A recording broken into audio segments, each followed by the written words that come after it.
नेता प्रतिपक्ष जयराम ठाकुर ने सदन में कहा कि अपने परिजनों का आपदा के मलबे में शव खोज रहे लोगों, अपना घर गंवा चुके परिजनों को खो चुके लोगों के बीच जश्न मनाने के बारे में सोचना ही सरकार की संवेदनहीनता के बताने के लिए काफी है। ये जश्न किसी हाल में नहीं होना चाहिए। संवेदनहीनता की पराकाष्ठा है सरकार। मुख्यमंत्री जी की अध्यक्षता में 12/11/2025 को 12:30 बजे एक बैठक का आयोजन होता है और उस बैठक में फैसला लिया जाता है under the chairmanship of chief minister Sukhvinder Singh Sukhu. और उसमें के हिमाचल प्रदेश में कांग्रेस की सरकार के 3 साल का कार्यकाल पूरा हुआ और 3 साल का जश्न होना चाहिए। पूरा प्रदेश तबाह हुआ पड़ा है, बर्बाद हुआ पड़ा है, लोग घर से बेघर हुए गए, लोगों के परिवार चले गए जिनकी लाश भी नहीं मिली है और सरकार सेलिब्रेशन के लिए निकल पड़ी है। और निकली भी कहां के लिए? जिस जिले में सबसे ज्यादा तबाही हुई है, सबसे ज्यादा बर्बादी हुई है, मंडी के पडल के मैदान में, वहां पर व्यवस्था परिवर्तन के 3 साल इस टाइटल के साथ आपने फैसला लिया है जश्न मनाया जाएगा और सेलिब्रेशन। अध्यक्ष महोदय, आप अब इसको बदलने लगे, नाम बदलने की बातें सोच रहे हैं। आपका जो आपके जो पॉइंट्स है बैठक के, मीटिंग के पॉइंट्स, उसके मेरे पास यहां पर कॉपी है। The theme of function will be व्यवस्था परिवर्तन के 3 साल और उसमें पूरी सरकार की उपलब्धियों का जिक्र करने के लिए जश्न मनाया जाएगा। आगे बढ़कर के अध्यक्ष महोदय, उसमें क्या किया जाएगा? स्टेज लगेगी, वीआईपी के लिए अलग से लगेगी, मीडिया के लिए अलग से होगी, वो तो ठीक बात है। डिग्निटरीज आएंगे, उनके लिए अलग से होगी, ऑफिसर्स के लिए अलग से होगी। फिर कल्चर प्रोग्राम की परफॉर्म किया जाएगा, ये भी लिखा हुआ है। Small stage for culture programme, ठीक है, कल्चर प्रोग्राम कर नाटी भी डालेंगे आप लोग वहां पर। और उसके बाद एलईडी डिस्प्ले की जाएगी पूरे मंडी के शहर में, ये भी आपने उसमें फैसला लिया है ताकि पूरा मंडी शहर जो है इस तबाही के दौर में आपकी नाटी देख सके।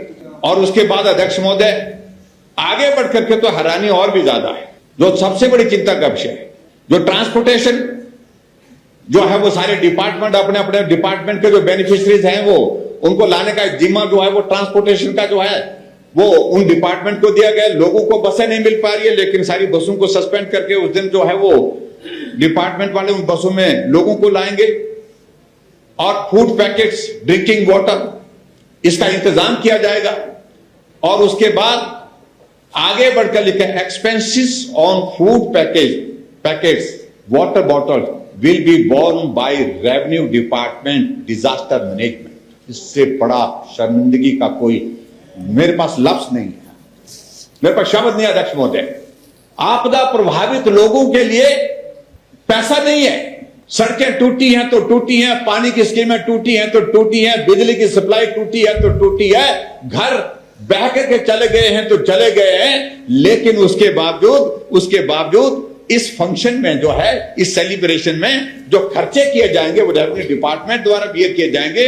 और रेवेन्यू डिपार्टमेंट डिजास्टर मैनेजमेंट के माध्यम से जो पैसा होता है, एसडीआरएफ का पैसा, एनडीआरएफ का पैसा, उस पैसे में से उस पैसे को वहां पर नाटी पर खर्च करेंगे, जश्न पर खर्च करेंगे। एक तो आपका स्थान का चयन बहुत गलत है, ये अमानवीय दृष्टिकोण है।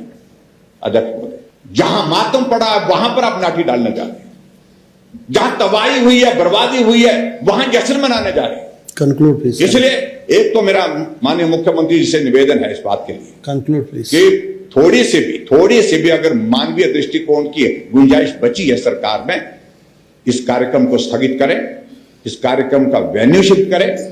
और ये मंडी में कार्यक्रम इसलिए नहीं होना चाहिए, लोगों की भावनाओं को आप आग लगा रहे हैं, जला रहे हैं। और अध्यक्ष महोदय, इस तरह की स्थिति जब आती है तो सरकार का विवेक कहां है, इस पर बहुत बड़ा प्रश्न खड़ा होता है। यह हमारे लिए चिंता का विषय है। सरकार में संवेदनशीलता नाम की कोई चीज रही नहीं, ये चिंता का विषय है। सही मायने में अगर आपको लगता है कि इस सरकार में हमको उन प्रभावित लोगों की मदद करने के लिए काम करना चाहिए, तो सारे सेलिब्रेशन के कार्यक्रम स्थगित करने चाहिए और पूरा फोकस एक एक पैसा जो है आपदा प्रभावित परिवारों के लिए, आपदा प्रभावित इलाके के लिए, जहां सड़कें टूटी हैं, जहां पानी की स्कीमें टूटी है, उनको रिस्टोर करने के लिए लगाना चाहिए और इस तरह से बेवजह का खर्च नहीं करना चाहिए। ये लंबे समय तक याद रहेगा। जब रोम जल रहा था तो कौन बांसुरी बजा रहा था? नीरो। तो उस तरह से बात आएगी आपके ऊपर। इसलिए अध्यक्ष महोदय, मेरा आपके माध्यम से मुख्यमंत्री जी से आग्रह है कि आप पुनः विचार करिए और फोकस होकर के आप आपदा प्रभावित इलाके, चाहे वो चंबा का इलाका है जहां तबाही हुई है, चाहे वो मंडी का इलाका है, चाहे वो शिमला का है, चाहे वो हमीरपुर का है, ऊना का है, कहीं का, पूरे प्रदेश भर में आप उसको प्राथमिकता के आधार पर उसमें क्या करना है, आपके मंत्री की आपको ड्यूटी लगानी चाहिए। वहां पर जाकर के वहां सारी चीजों को देखे, मॉनिटर करे, कहाँ क्या चीज करनी है। और जो खास तौर से मैंने कहा, सड़कें तो टूटी है, पुल टूटे हुए हैं और उस वक्त कहा गया कि भाई इतने जल्दी में हो जाएगा, पुल लगा देंगे, ये लगा देंगे। अध्यक्ष महोदय, मलबे के ढेर लगे हैं, गाड़ी चलने के रास्ता निकाला है, बस थोड़ी सी बारिश होती है फिर स्लाइड आ जाता है, मलबा तक नहीं उठा पाए और उसके बावजूद कहते हैं कि हमने डिजास्टर में ऐसा काम करके दिखा दिया है कि आज से पहले कभी नहीं। मैं समझ सकता हूं कि सरकार के पास संसाधन सीमित हैं अध्यक्ष महोदय, इसलिए मैं यही कहूंगा कि मुख्यमंत्री जी, आप सारी बातों को लेकर जो हमने बातें कही हैं उस पर विचार करें और विचार करने के बाद उस पर काम करें। आपका भला होगा, दुआएं मिलेंगी उन दिलों से जिनके परिवार के सदस्य चले गए हैं, जिनका घर चला गया है, वो दुआएं आपके लिए जो है वो काम आएंगी। इतनी बात कहते हो अध्यक्ष महोदय, आपने समय दिया, आपका बहुत बहुत धन्यवाद।